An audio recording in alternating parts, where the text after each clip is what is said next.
valores, esse é o vídeo parte 2 sobre a decodificação dos símbolos. Então vamos dar continuidade aí, eu estava falando sobre a carta da cruz, né, na casa 8, que não representa a morte. Mesmo quando sai outro caixão na cruz, isso significa que há um sacrifício, né, que a pessoa vai fazer, ou abrir mão de uma coisa pela outra, pagando um alto preço, né? Mas morte em si, morte mesmo, você tem que ver o contexto das casas 8, 10 e 32, tá? Dentro da mesa real não é só a casa 8.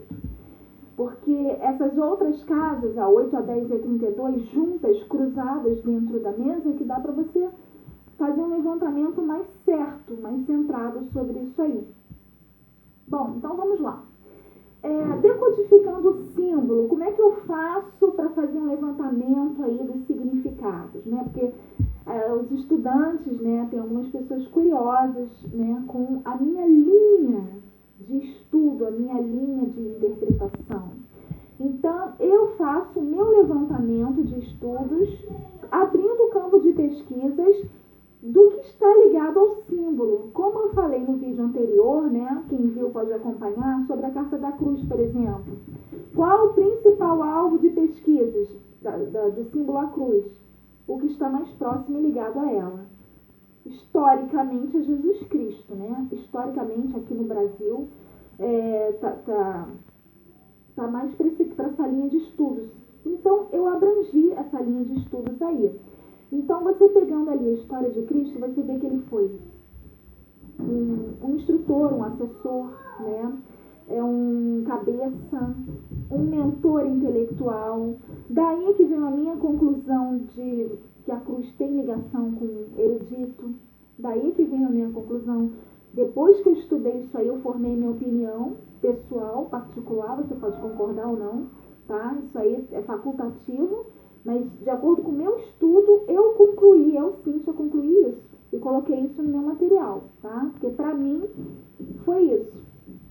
Então, a cruz tem a ver com o erudito por causa disso. A cruz tem a ver com a emergência também, porque Cristo socorria os outros, né? Mas também tem a ver com cura, também tem a ver com a cura.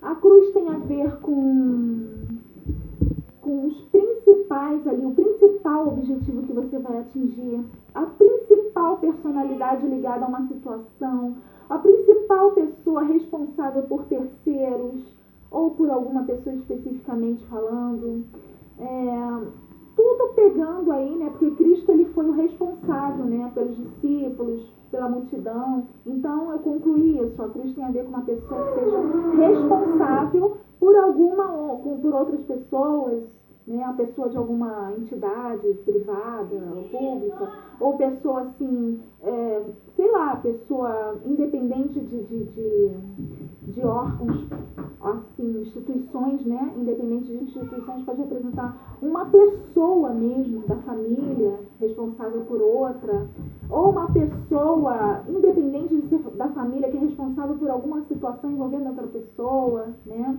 tem a ver com isso aí pra mim. Então, o meu campo de estudos é esse. Eu pego aquilo que está ligado ao símbolo, as estrelas, por exemplo, né? Mas aí eu tiro as minhas conclusões, tá? As minhas conclusões. Porque para mim tem coerência, tem uma ligação. Aí eu coloco lá no meu material isso aí.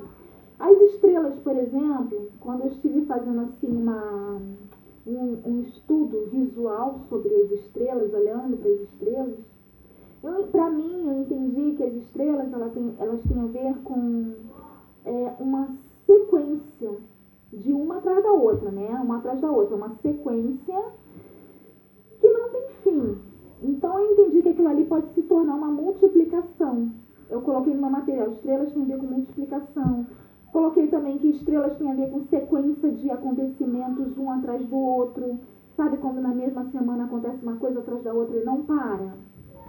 Se desencadeia uma coisa atrás da outra. Nossa, aconteceu uma coisa agora, outra depois, outra ali na frente. É uma sequência de acontecimentos ininterruptos, não param. As estrelas para mim, porque aquele encadeamento, né, aquela constelação, segundo o meu ponto de vista, para mim aquilo ali é uma sequência que não tem fim, que não para.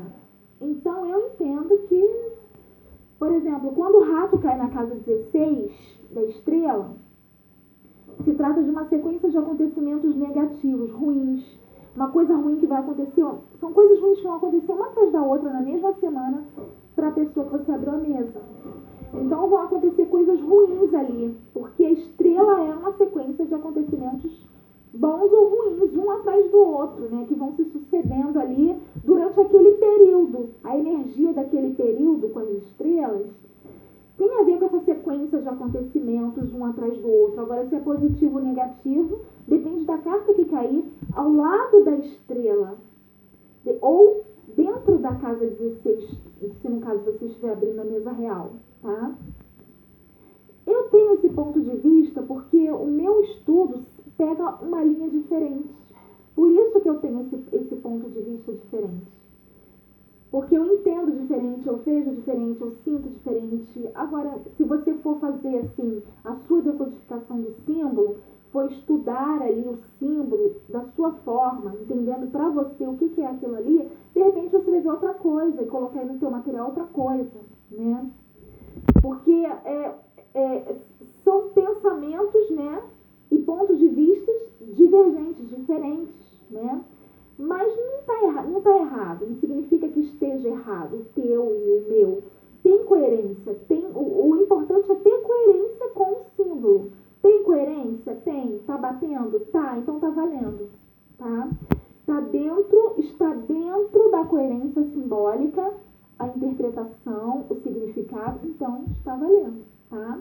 Então não é uma coisa assim fora da realidade, é uma coisa que está dentro daquela simbologia, que a gente pode considerar aquilo ali, sim, a gente pode considerar porque tem coerência, tá?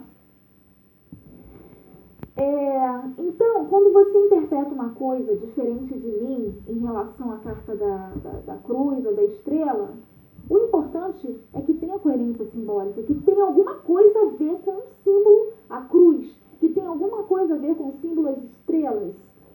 Tem que ter ligação verídica com o estudo, com o fato, ligado ao símbolo. Porque se não for verídico, não está valendo, aí não tem coerência simbólica, entendeu? Então, eu parto desse ponto aí de que o campo de estudos para a decodificação do símbolo tem que estar batendo com os fatos da realidade. Tem que ter uma coerência, tá? Simbolicamente, as estrelas, elas podem representar uma sequência de acontecimentos bons, até porque, né, também as estrelas, elas também representam destino, né? Foi uma estrela que guiou os 3 reis magos até Jesus. Por isso, a estrela é ligada à espiritualidade por causa disso. Né? A estrela também tem essa ligação com o plano divino por causa disso, porque Deus, né, usou uma estrela no céu, a mais brilhante, a mais forte, para guiar os 3 reis magos no deserto até o menino Jesus, em Belém. Né? Então, essa associação da estrela com a espiritualidade ficou firme por causa disso. Mas tem coerência simbólica, porque é um fato verídico. É um fato histórico, que está narrado na Bíblia, um fato histórico. Então, os intérpretes, né, os oraculistas, eles associam a estrela à espiritualidade por causa desse fato, né? Agora, para mim, as estrelas, elas não têm a ver só com essa questão. Tem que explicar bem por que a estrela tem a ver com a espiritualidade. Não é só por causa da estrela, a estrela guia, né? A estrela também tem a ver com a espiritualidade. Para mim, as estrelas como constelação, elas representam uma falange de luz. Espíritos, né, ascensionados de luz, anjos de luz. Enfim, os ratos já representam o contrário, né? Inclusive, falando agora, né, nos opostos, a gente vê aí, o lírio, para mim, tem a ver com as forças a favor. O que são as forças a favor, Cíntia? Segundo o meu ponto de vista. Forças a favor, para mim, são quando pessoas e situações conspiram a favor daquilo ali para você. Pessoas conspirando em pensamento, sentimento, intenção e ação. É o lírio. O lírio São pessoas que conspiram em pensamento, sentimento, intenção e ação. O rato já é o contrário. O rato são as forças contrárias, para mim. O rato são pessoas e situações que conspiram contra você. Então, o rato, ele passa a ser as forças contrárias de pessoas conspirando contra você em pensamento, sentimento, intenção e ação. O rato são as forças contrárias. Bom, o meu material está assim, eu já trabalho com isso há anos, que eu já trabalho com esse ponto de vista, né, que é peculiar. E para mim, né, tem essa oposição aí, entre lírio e rato, né, forças a favor e forças contrárias. Eu trabalho assim. E o rato, ele é tudo que vai dar errado. O lírio é tudo que vai dar certo, porque tem aquela facilitação. E o rato já não, o rato já dificulta tudo. Ele coloca ali empecilhos, ele é tipo 3 cartas do obstáculo juntas. Tipo assim, para você entender mais ou menos assim o contexto. A montanha, né? A montanha, como você vê que a montanha ela tem a ver com no linguajar popular, aí montanhas são grandes desafios, né? São grandes desafios quando a carta sai ao lado de nuvens, ao lado dos obstáculos, aí são grandes desafios, sim. Ao lado, criança com montanha, né? Aí é o começo, né? De uma... Depende, por exemplo, pode ser o começo de uma grande luta, criança com montanha, porque você não está preparada para lidar com aquilo ali. Então pode ser o começo de uma grande luta para você, e aí entra esse desafio. Mas, por um outro lado, dependendo do contexto do jogo, segundo o meu ponto de vista, criança com montanha também tem a ver com aquela pessoa que era leiga, mas está começando a ficar esperta, está começando a aprender as coisas, entendeu? Está começando a pegar aquilo ali. Criança com montanha. São pessoas que estão começando a aprender as coisas no passo a passo, subindo degraus, né? Montanha, para mim, tem a ver com os degraus, as etapas, né? Então, você, criança com montanha, ainda está num degrau um pouco abaixo, ainda está no começo, mas ela tem potencial para pegar mais, para subir, entendeu? Mas isso depende do contexto do jogo, tá? Depende do contexto do jogo.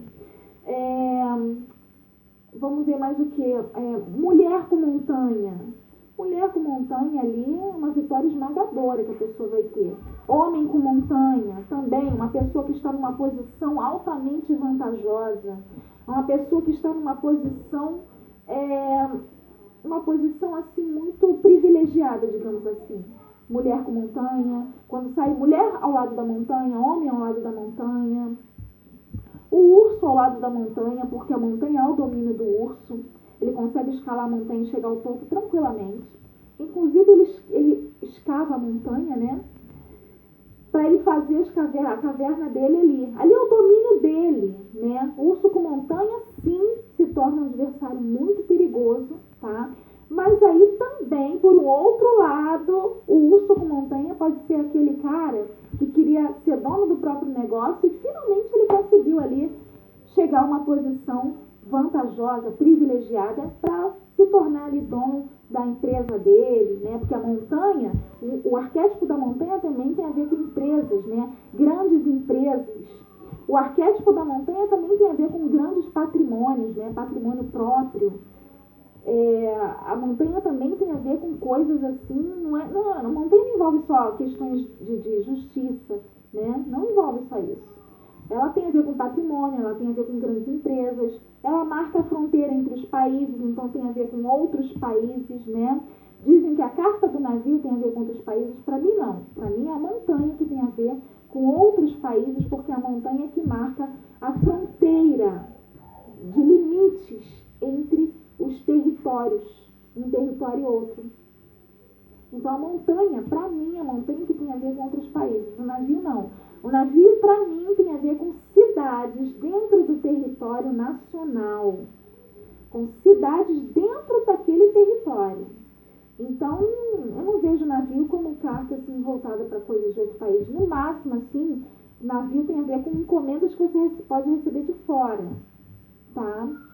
De outro país, mas outro país, assim, coisas assim, voltadas a outro país de uma forma mais estabelecida, é só a montanha mesmo, tá? Pessoas que moram em outro país, montanha. Coisas e pessoas de fora, de outros países mesmo, montanha. Pra mim é montanha. Montanha que tem a ver com outro lado. É o navio entrando no jardim, para mim tem a ver com pessoas de outra cidade que vêm passar uns dias dentro da nossa cidade, né? Pessoas vindas de fora. O navio também, você analisando a própria carta do navio, né? Quando eu vi o documentário do navio, foi na Sky que eu vi, aqui em casa tem. Aí passou aquele lance de grandes construções, eu não sei se vocês já viram. Tem um canal que passa ali só coisas sobre grandes construções, né? Aí apareceu um transatlântico, aí foram aparecendo os navios, aí eu fui vendo tudo que se passa lá dentro do navio, como é que são as relações das pessoas lá dentro do navio, né? Eu entendi, pelo que eu vi, né, naquele documentário ali, o que acontece? São pessoas que vão para turismo, mas também tem aquela troca comercial, tem muita troca comercial, porque eles vão deixando cartão lá, turístico, né, para ir em outros lugares, vão deixando também ali coisa de pousada,